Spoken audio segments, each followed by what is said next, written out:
Bab 3501.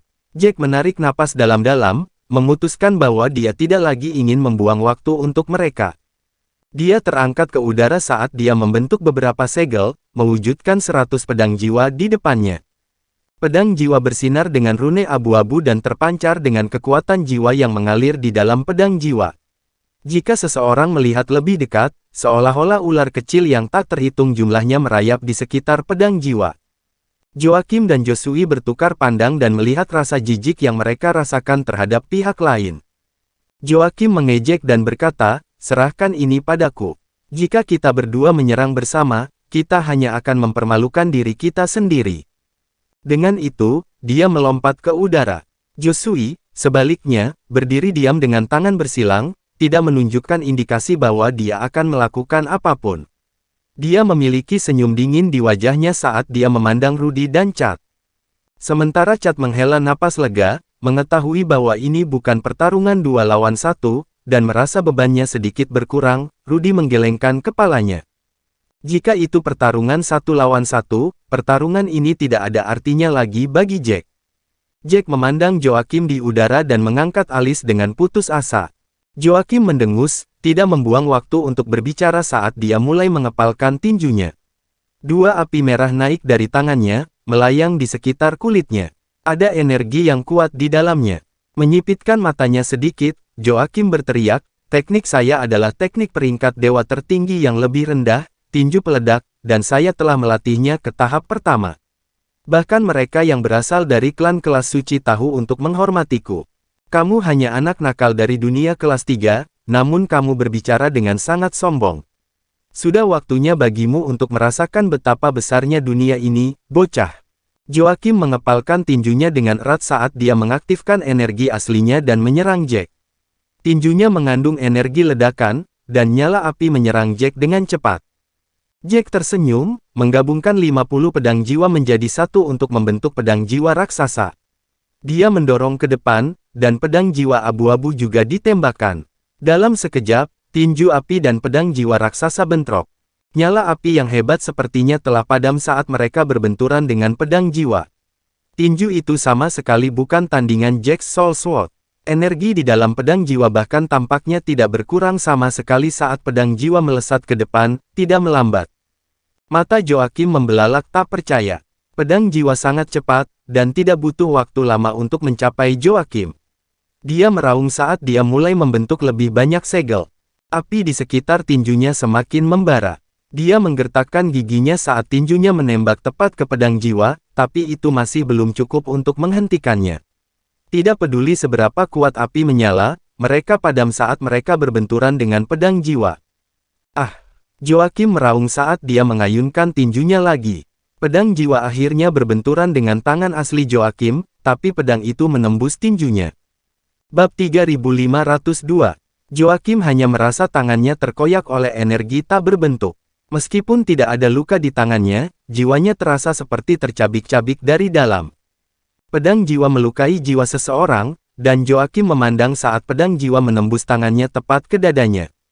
Gelombang rasa sakit yang tak tertahankan mulai menyebar dari dadanya, dan mata Joakim melebar saat otot-ototnya mulai berdenyut karena rasa sakit yang hebat. Dia bahkan tidak bisa mengendalikan pernapasannya sendiri. Energi aslinya berhenti beredar, dan dia mulai jatuh. Dengan ledakan, dia membanting ke tanah terlebih dahulu. Semua orang melihat pemandangan itu dengan mata terbelalak. Joakim kalah hanya dalam beberapa menit. Bagaimana Joakim berjuang untuk bertahan hidup terukir di mata mereka. Meski berjuang dengan sangat panik, Joakim masih bukan tandingan lawannya. Mereka sama sekali tidak berada di level yang sama. Yang lebih menakutkan adalah kenyataan bahwa Jack tidak menggunakan kekuatan penuhnya. Dari 100 pedang jiwa yang dia bentuk, Jack hanya menggunakan 50 di antaranya. Pikiran itu terlintas di benak Josui dan Mikael, keduanya terguncang oleh pergantian peristiwa. Mereka akhirnya menyadari bahwa mereka telah melewati seseorang yang terlalu kuat untuk diri mereka sendiri. Jack sama sekali tidak menyombongkan diri. Teknik tingkat dewa pamungkas yang lebih rendah memang bukan apa-apa baginya. Seluruh tubuh Mikael gemetar. Dia bahkan tidak berani melihat ke atas. Dia bahkan tidak memiliki keberanian untuk melihat Jack. Dia merasa tubuhnya benar-benar terendam es, dan sangat dingin sehingga seluruh tubuhnya membeku. Jusui tidak jauh lebih baik. Dia sepertinya telah kehilangan kemampuan untuk berpikir. Ketika Joakim jatuh ke tanah, dia tidak pingsan di tempat. Sebaliknya, dia kejang di tanah, menggeliat seperti cacing saat dia mengerang kesakitan. Mereka mengenal Joakim. Jika dia sadar, dia tidak akan pernah membiarkan dirinya bertindak sedemikian menyedihkan. Joakim memiliki terlalu banyak kebanggaan untuk itu. Fakta bahwa dia dalam keadaan seperti itu berarti dia sudah berada di batas rasa sakit. Jusui bergidik saat tangannya gemetar. Apakah Jack bahkan manusia? Bisakah orang itu benar-benar memiliki teknik peringkat dewa tertinggi? Itu tidak masuk akal. Apakah prajurit dari dunia kelas 3 sekuat itu? Jusui menelan ludah, dan dia bahkan mulai bernapas dengan panik. Ketakutannya tidak berlangsung lama. Embusan angin bertiup, dan dia mendongak. Pada titik tertentu, 50 pedang jiwa lainnya telah memadat menjadi pedang jiwa raksasa dan dengan cepat menyerangnya. Jerit Jusui saat wajahnya berkedut ketakutan. Dia sangat takut dia akan buang air kecil di celananya. Pada saat itu, dia mengabaikan semuanya saat dia berbalik untuk berlari. Tidak ada yang bisa dia lakukan, lawannya terlalu kuat. Bahkan jika dia adalah murid teratas dari klan kelas suci, dia bahkan mungkin tidak bisa mengalahkan orang itu. Apalagi yang bisa dia lakukan selain lari? Sayangnya, dia meremehkan keterampilan Jack. Pedang jiwa memiliki hukum ruang di dalamnya, dan kecepatannya berlipat ganda. Jusui dengan panik berlari, tetapi dia hanya bertahan beberapa detik sebelum pedang itu menangkapnya. Pedang itu dengan keras menusuk punggung Jusui. Dengan teriakan kesakitan, dia jatuh ke tanah. Rahang Cat jatuh, dan bola matanya hampir keluar dari rongganya. Dia masih ingat bagaimana Jusui begitu sombong dan menghina. Bab 3503. Cat ingat bagaimana dia dan Jusui menertawakan para pejuang dari dunia kelas 3, menganggap mereka tidak berharga. Mereka begitu kasar dengan kata-kata mereka, tetapi dalam takdir yang mengejutkan, mereka menggeliat di lantai seperti cacing. Belum terlalu lama, tetapi situasinya terbalik terlalu cepat. Bibir Cat bergetar saat dia mengingat apa yang dikatakan Jack sebelumnya, dan kata-katanya terukir di benaknya. Sebelum pertempuran, dia tidak kurang percaya diri. Cat bahkan bertanya-tanya apakah Jack gila. Lagi pula, dia sangat percaya bahwa Jack tidak mungkin bisa mengalahkan mereka berdua sekaligus. Cat menarik napas dalam-dalam. Tangannya terus-menerus gemetar, dan dia sangat emosional sehingga dia benar-benar kehilangan kata-kata. Jack mengaktifkan hukum ruang, muncul di samping Jusui. Pada saat itu, Jusui benar-benar tenggelam dalam rasa sakit. Jack mengulurkan tangan dan meraih kunci emas dari pinggang Jusui. 3 kunci emas bersinar terang. Jack memegang semuanya dan menatap Jusui dengan dingin. Tanpa ragu-ragu, dia memakainya sendiri. Sementara itu, Mikael menelan ludah sambil menatap Cat, lalu ke Jack. Pada saat ini, dia menyadari bahwa dia tidak bisa lagi melarikan diri. Dia berada dalam posisi yang sangat canggung pada saat itu. Cat dan Rudy ada di sebelah kirinya. Dia berada di tengah sedangkan Jack di kanan. Meskipun ada jarak di antara mereka, itu tidak berarti apa-apa saat mempertimbangkan kecepatan Jack. Jack akan langsung muncul di sampingnya jika dia mau. Bibir Mikael sedikit bergetar saat gelombang ketenangan menyapu dirinya. Lagi pula, realisasi tidak memiliki pilihan lagi menetap di benaknya, dan dia bahkan tidak bisa memohon belas kasihan. Chaos City adalah tempat di mana kematian berkuasa. Jika dia mati, mereka akan bisa mendapatkan hadiah. Hanya dari itu, tidak ada gunanya dia memohon belas kasihan. Butir-butir keringat terbentuk di kepala Mikael. Dia merasakan hawa dingin di hatinya saat seluruh tubuhnya menegang. Kecemasannya mengatur napasnya, pasrah pada takdir. Ketika dia melihat ke kanan ke Jack, dia mengertakkan gigi dan membuat keputusan.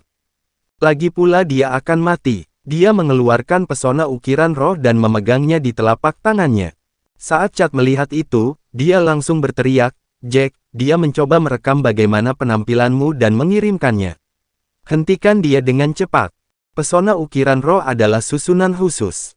Itu sangat mahal sehingga prajurit normal tidak mampu membelinya. Yang ada di tangan Mikael pemberian ayahnya. Tidak mungkin dia mampu membelinya sendiri. Pesona ukiran roh itu istimewa. Itu mirip dengan array transfer suara tetapi jauh lebih rumit. Dia bisa merekam penampilan seseorang dan dengan cepat mengirimkannya ke orang yang dia inginkan. Mikael merasa dia akan mati, jadi dia ingin melakukan sesuatu sebelum dia melakukannya. Dia ingin menyampaikan penampilan Jack, membiarkan semua prajurit dari dunia kelas 2 tahu bahwa Jack adalah pembawa bencana. Dia ingin mereka membalas dendam untuknya. Pikiran tentang hal ini menghilangkan rasa takutnya dan menenangkannya, dan dia mendapatkan kembali kendali atas kecemasannya. Tangan Mikael terus bergerak saat dia membentuk segel demi segel. Segel mulai mengalir dengan cepat di udara, dan susunan ukiran roh dengan cepat menyerapnya ke dalam. Setelah itu, ada cahaya yang sangat terang saat jimat itu terbakar. Bab 3504. Jack mengerutkan kening, mengaktifkan hukum ruang lagi. Sesaat kemudian, dia muncul di samping Mikael, tapi sudah terlambat. Jimatnya sudah terbakar, dan gambar Jack telah dikirim saat jimat itu berubah menjadi abu. Bibir Mikael melengkung menjadi senyuman saat dia menoleh untuk melihat Jack. Dia memiliki ekspresi gila di wajahnya saat dia mencibir, mereka pasti akan membalaskan dendamku. Mereka pasti akan. Saat dia mengatakan itu, dia membanting tinjunya ke kepalanya, dan kekuatan ledakan membunuhnya. Rudy menghentakkan kakinya ke tanah dengan cemas, sangat frustasi. Anjing itu, geramnya, kita seharusnya membunuhnya dulu. Tidak, itu terlalu bagus untuknya, tetap saja. Kita seharusnya memotongnya perlahan-lahan. Chad menghela napas. Sudah terlambat. Wajah Jack telah teridentifikasi, dan Mikael bunuh diri sebelum mereka bisa melakukan apapun. Semuanya sudah selesai, dan hasilnya tidak bisa lagi dibalik. Rudy mengertakkan gigi dan berkata, orang ini benar-benar menentukan. Dia bunuh diri saat dia melakukan apa yang dia inginkan. Dia berani, aku akan memberinya itu. Rudy praktis mendesis kata-kata ini dengan gigi terkatup dalam amarahnya.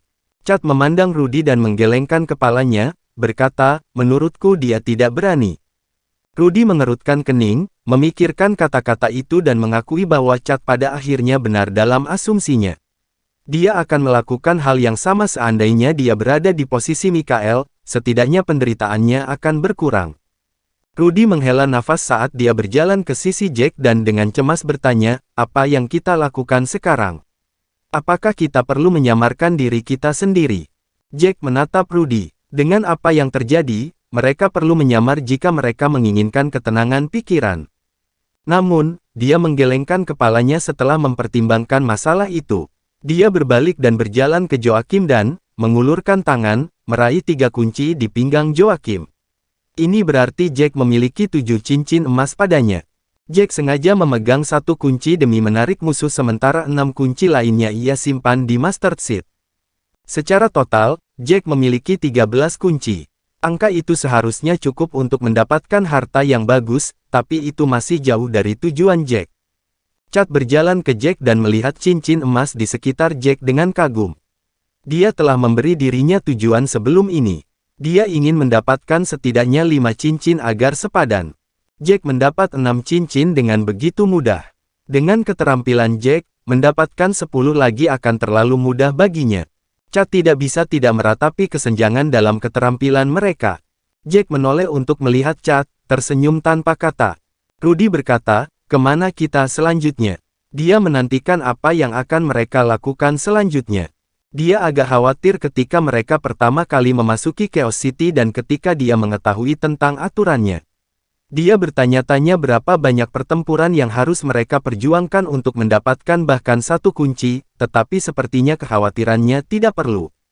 Bab 3505. Selama seseorang cukup kuat, kunci akan datang kepada mereka tanpa keringat. Tak berapa lama, Jack berhasil mengumpulkan 13 kunci. Rudy percaya bahwa itu baru permulaan. Jack menarik napas dalam-dalam dan melihat ke kejauhan. Kita akan terus berjalan ke panggung 9. Lagi pula itu kebetulan menuju ke tengah. Petik 2. Chaos City seperti lingkaran besar. Semakin dekat ke pusat, semakin banyak orang di sana. Semua prajurit yang memasuki Chaos City hanya maju ke satu arah, yaitu pusatnya. Panggung 9 yang paling dekat dengan mereka ternyata lebih dekat ke tengah dibandingkan dengan mereka. Yang perlu mereka lakukan hanyalah terus maju. Setelah berurusan dengan ketiganya, Jack dan yang lainnya terus maju. Pada saat itu, Chad tampak jauh lebih tenang karena kekhawatirannya tersingkir. Dengan Jack di sisinya, mereka tidak berada dalam bahaya fatal kecuali mereka cukup beruntung dan bertemu dengan murid pilihan terbaik dari klan kelas suci atau sekelompok prajurit dari dunia kelas 2.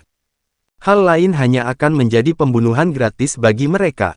Setelah beberapa saat berjalan ke depan, Chad berkata dengan semangat, kita masih harus menempuh sekitar 3 kilometer lagi. Saya tidak sabar menunggu. Saya ingin tahu harta macam apa yang akan saya dapatkan dengan 3 kunci emas. Saya yakin harganya harus lebih dari 10 juta. Kalau tidak, tidak ada gunanya aku bertarung begitu banyak pertempuran. Rudy mengangguk. Aku pikir juga begitu. Kunci emas tidak akan begitu berharga dengan sendirinya, tetapi 3 sudah cukup. Saat mereka berdua berbicara, ledakan di depan mereka meledak. Mereka bertiga tertegun, dan mereka langsung menuju ke arah sumber ledakan. Ledakan itu jauh dari mereka. Mereka bisa melihat gelombang kejut dari ledakan tapi tidak tahu apa yang terjadi.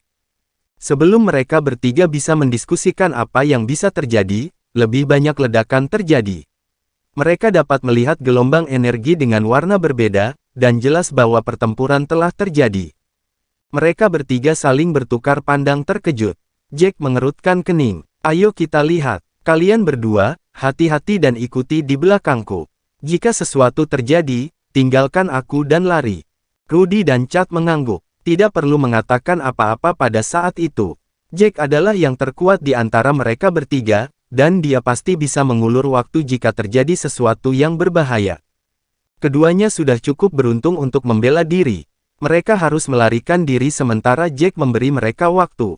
Mereka dengan cepat maju, dan semakin dekat mereka, semakin terkejut mereka. Ketika mereka semakin dekat, mereka bisa melihat sosok yang tak terhitung jumlahnya bergerak. Itu adalah pertarungan habis-habisan dengan lebih dari 100 orang. Pertempuran itu sangat intens, dan kedua belah pihak bertarung dengan mempertaruhkan nyawa mereka. Untuk mencegah sesuatu yang tidak terduga, mereka bertiga berhenti sekitar 1 kilometer dari tempat pertempuran berlangsung, dan mereka dapat melihat situasinya dengan jelas.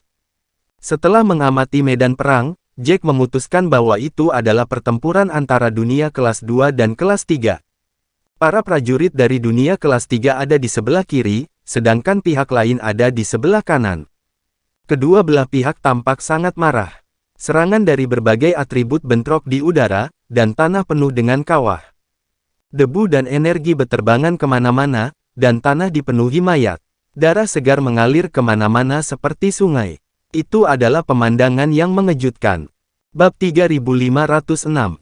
Rudy membekap mulutnya. Apa yang sedang terjadi? Mereka benar-benar mulai berkelahi.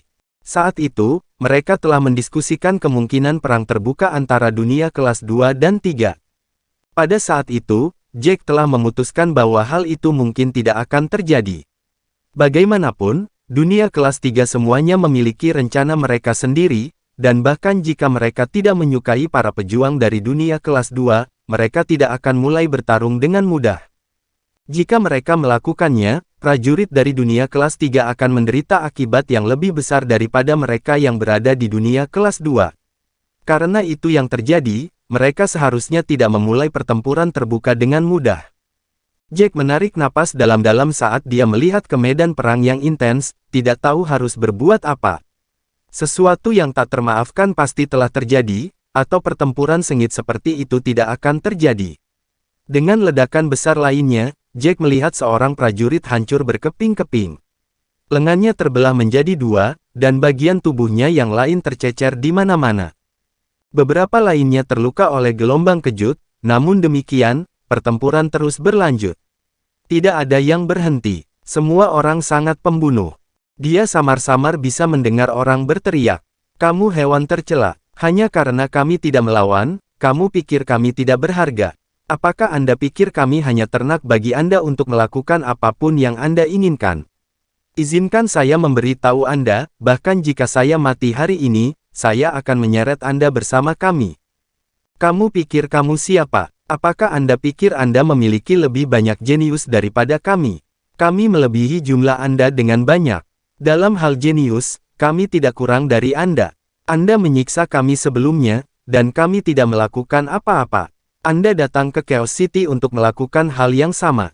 Aku akan membuat kalian membayar mahal untuk pelanggaranmu. Para prajurit dari dunia kelas 2 tidak mundur saat mereka membalas dengan keras. Kamu benar, kamu adalah ternak bagi kami. Kami dapat membunuh dan menyiksamu sesuka kami. Kita membutuhkan banyak Heartblood, jadi apakah kita harus menyiksa diri kita sendiri? Jangan bicara angka. Itu benar. Kami membunuhmu karena kami memiliki keterampilan. Anda tidak memiliki keterampilan untuk membunuh kami. Berhenti memanggil kami tercela. Kamu lemah, jadi kamu harus melayani yang kuat. Ini takdirmu. Anda tidak bisa menghindarinya. Jack segera mengerti apa yang terjadi. Tampaknya para prajurit dari dunia kelas 3 telah memperhatikan bahwa para prajurit dari dunia kelas 2 menyiksa mereka sekali lagi. Para prajurit dari dunia kelas 3 tidak bisa menerima kenyataan itu. Mereka baik-baik saja dibunuh, tetapi mereka tidak baik-baik saja disiksa untuk Heartblood.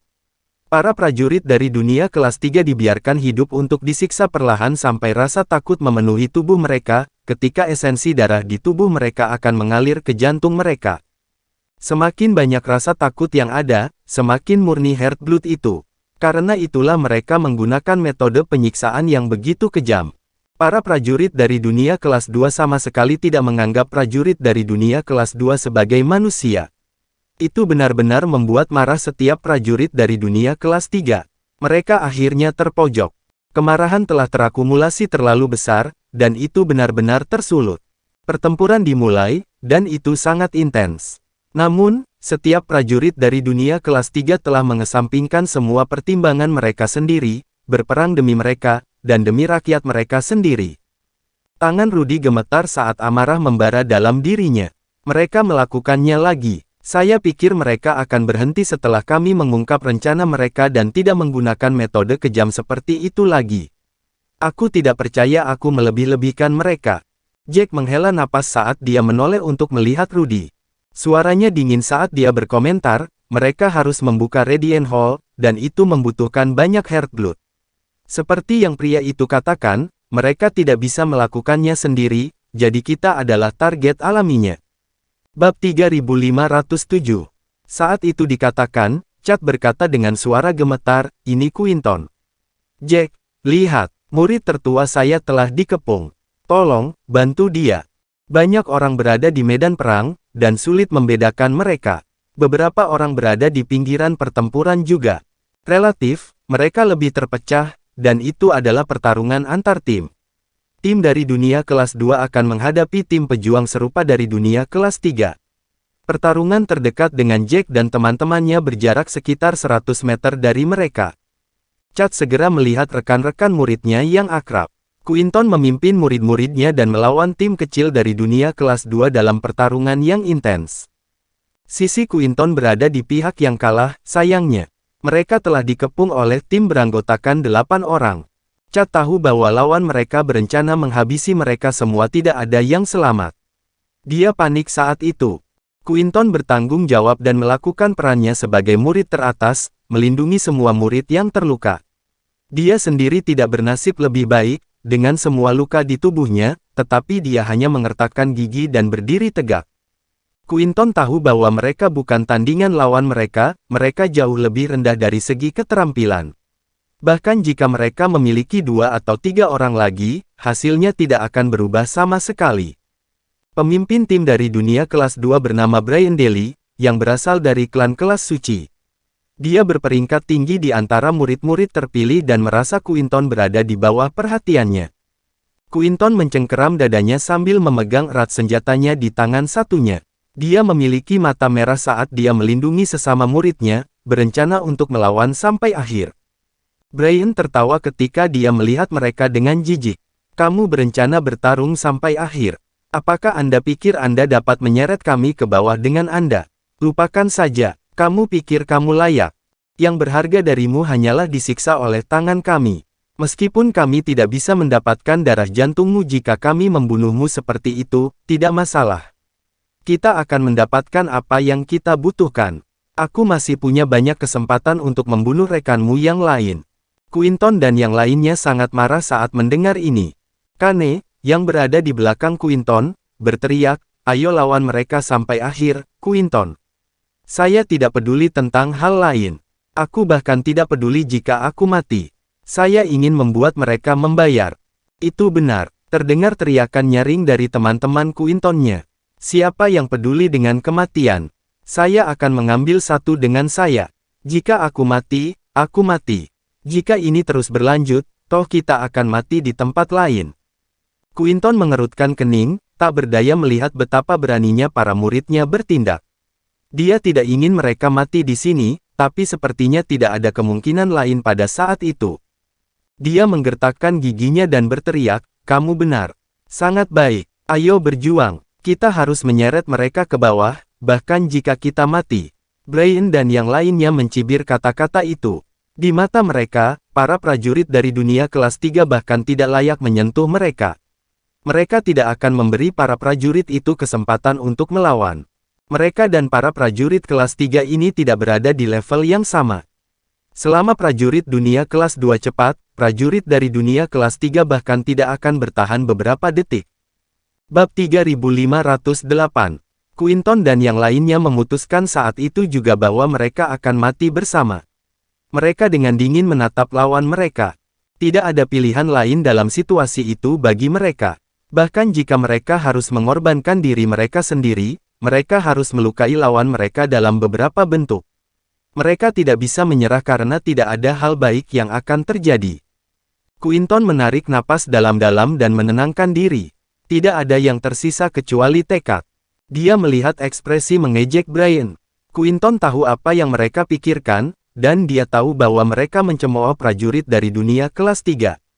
Itu tidak masalah. Jika mereka melawan dengan kekuatan penuh, mereka akan dapat membuat lawan mereka menderita akibat tindakan tersebut. Quinton menarik napas dalam-dalam dan berteriak, "Dengarkan aku, saudara-saudara. Kami akan membakar esensi darah kami dan menyerang ke depan. Bahkan jika kita kehilangan nyawa kita, kita harus memastikan mereka menderita atas semua kejahatan mereka terhadap kita. Jika kita hanya bisa menyeret salah satu dari mereka ke neraka bersama kita, biarlah." Mereka semua mengangguk, mata mereka menyala dengan tekad dan kemarahan belaka. Mereka berkomitmen untuk mati demi tujuan mereka ketika suara yang akrab tiba-tiba terdengar, "Quinton, jangan gegabah. Aku datang untuk menyelamatkanmu. Mereka tidak akan bisa menyakitimu." Mendengar suara itu, mereka semua melihat ke sumbernya. Bibir Quinton berkedut saat dia melihat sosok yang dikenalnya. Dia melihat Chad melambai pada mereka dengan panik. Dia mengerutkan kening, segera berteriak, "Cepat pergi. Kabur dari kejadian ini. Kau satu-satunya yang tersisa. Kamu harus meninggalkan Chaos City." Klan mereka telah mengirim lebih dari 30 murid, namun hanya sekitar selusin yang tersisa. Chad selalu suka bergerak sendiri seperti serigala, mengabaikan segalanya dan berjalan sendiri. Sudah beberapa bulan sejak Quinton terakhir kali melihat Chad, dan ironisnya, mereka akhirnya bersatu kembali dalam situasi yang begitu suram. Quinton berpikir bahwa Chad setidaknya akan bertahan untuk klan mereka, tetapi dia ada di sana. Apa bedanya dengan bunuh diri? Tidak hanya dia tidak lari, dia bahkan tetap tinggal dan mengaku bisa menyelamatkan mereka. Quinton sangat cemas, namun Chad benar-benar menghela nafas. Dia sangat bisa diandalkan terlepas dari situasinya. Jika Chad sendirian dalam situasi itu, dia akan lari ke perbukitan. Namun, Jack bersamanya. Apa yang dia takuti tidak lagi menakutkan. Kane mengerutkan kening saat ekspresinya menjadi gelap. Apa yang membuatmu begitu bersemangat? Cepat dan lari. Jika kami menyuruhmu lari, lupakan tentang menyelamatkan kami. Apakah Anda pikir Anda tidak terkalahkan? Mereka sudah memutuskan untuk mati, dan mereka tidak ingin menyeret orang lain bersama mereka. Bagi mereka, Chad seperti pucuk harapan terakhir yang tersisa. Jika Chad juga mati, maka klan akan sangat terpengaruh setelah dunia berputar ditutup. Lagi pula, klan telah mengirim semua murid mereka dengan potensi tinggi ke dalam dunia berputar. Jika tidak ada yang tersisa, seluruh generasi akan hilang, dan klan akan sangat lemah. Setiap orang yang selamat akan baik-baik saja. Bahkan para murid yang tidak bersahabat dengan Chad pun tidak ingin Chad bertindak bodoh. Saat itu, mereka ingin Chad meninggalkan mereka. Semuanya terfokus pada Chad, dan mereka bahkan tidak memperhatikan kedua pria di belakangnya. Bab 3509. Hahaha. Brian terkekeh saat memandang Chad seolah-olah pria itu benar-benar idiot. Apakah si bodoh ini baru saja mengatakan dia akan menyelamatkan Quinton? Dia, sendirian. Apakah dia berencana membalikkan keadaan sendirian? Itu benar-benar lucu. Prajurit lain dari dunia kelas 2 mulai tertawa juga. Brian berkata sambil tertawa, dan bagaimana kamu berencana menyelamatkan mereka, bocah? Apakah Anda berpikir untuk menghadapi lebih dari satu dari kami? Atau mungkin Anda berencana untuk menghadapi kita semua? Apakah Anda pikir Anda adalah murid teratas dari klan kelas suci? Ekspresi semua orang yang mendengarnya berubah. Jack mengangkat alis saat dia menatap Brian dengan penuh minat. Chad memandang Brian dengan penuh kebencian dan menggertakkan giginya. Dia menunjuk ke arah Brian dan berkata, "Jangan berpikir kamu bisa memenangkan pertempuran ini. Tidak mungkin. Dunia kelas 3 memiliki orang-orang berbakat di mana-mana, dan beberapa dari mereka adalah pemimpin yang luar biasa. Jika mereka berkumpul, prajurit dari dunia kelas 2 akan menjadi tak berdaya sebelum kekuatan mereka." Chad tidak bisa mengatakan hal seperti itu sebelumnya karena dia belum pernah melihat orang yang luar biasa dari dunia kelas 3 sebelumnya. Meskipun dia tahu bahwa dunia kelas 3 juga memiliki bakat yang luar biasa, dia belum pernah melihatnya. Sejak Jack muncul, keberaniannya dihidupkan kembali. Ketika Brian mendengar itu, dia tertawa sekali lagi. Prajurit lain dari dunia kelas 2 juga tertawa berlebihan, sambil mencibir dan mengejek mereka. Kalian para pejuang dari dunia kelas 3 benar-benar tahu bagaimana menghibur diri sendiri. Pemimpin, katamu, bakat. Yang disebut pemimpin berbakat yang Anda lihat biasa saja bagi kami. Dunia kelas 2 memiliki bakat sejati. Hanya beberapa dari mereka yang bisa membunuh kalian semua. Lihat saja sekeliling. Lihat siapa yang paling banyak mati. Aku tidak akan membuang waktu bersamamu. Setelah membunuhmu, aku akan berurusan dengan hama lain dari dunia kelas 3. Saat dia mengatakan itu, matanya tiba-tiba beralih ke sosok di sebelah Chad. Pria ini memiliki 4 lingkaran emas di sekelilingnya, artinya dia memiliki 4 kunci emas. Brian mengangkat alis, langsung memusatkan perhatian pada Jack dan setelah itu menyimpulkan bahwa dia tidak diragukan lagi berasal dari dunia kelas 3. Jika itu masalahnya, Jack juga harus mati, dan cincin itu akan menjadi miliknya.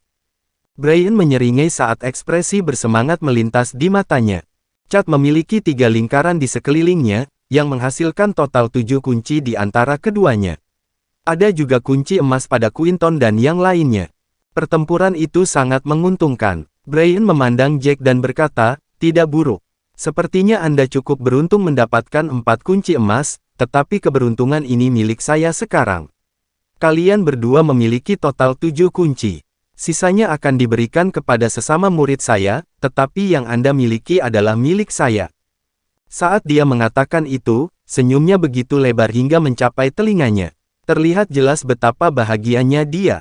Ketika rekan-rekan muridnya mendengar itu, mereka melebarkan mata mereka.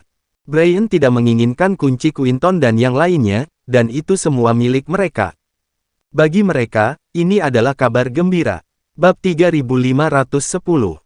Teman-teman Brian langsung menyanjung. "Brian, kamu sangat murah hati dan heroik. Kami sangat beruntung bisa bekerja sama dengan Anda. Terima kasih atas kemurahan hati Anda. Di masa depan, kami akan sepenuhnya setia kepada Anda." Ada berbagai kata sanjungan yang sangat dinikmati Brian. Sebenarnya, Brian tidak begitu murah hati. Dia ingin menyimpan semua kunci untuk dirinya sendiri, tetapi dia tahu bahwa dia akan kehilangan rasa hormat jika dia melakukannya. Dia mungkin berakhir ditusuk dari belakang. Rekan-rekan muridnya semua licik. Jika dia mengambil semuanya untuk dirinya sendiri, konsekuensinya akan mengerikan. 7 kunci sudah cukup banyak, dan sisanya tidak sebanyak itu. Dia benar-benar akan memastikan dia mendapat untung. Sementara Brian dan antek-anteknya merasa puas, sisi Quinton berkubang dalam keputusasaan. Mereka semua mengerutkan kening, mengutuk situasi mereka. Quinton tidak tahu harus berkata apa saat itu. Mendengar kata-kata Brian, mereka semua memperhatikan Jack juga. Melihat Jack pernah bersama Chad, dan Jack berasal dari dunia kelas 3, Quinton dapat menebak bahwa mereka bertiga membentuk aliansi sementara untuk bertahan hidup. Dia mengenal Chad dengan sangat baik. Jika Chad tidak dipaksa, dia tidak akan memaksa sebuah tim. Itu karena Chad merasa itu merepotkan. Namun, saat Chad bergabung dengan sebuah tim, dia tidak akan menganiaya rekan satu timnya.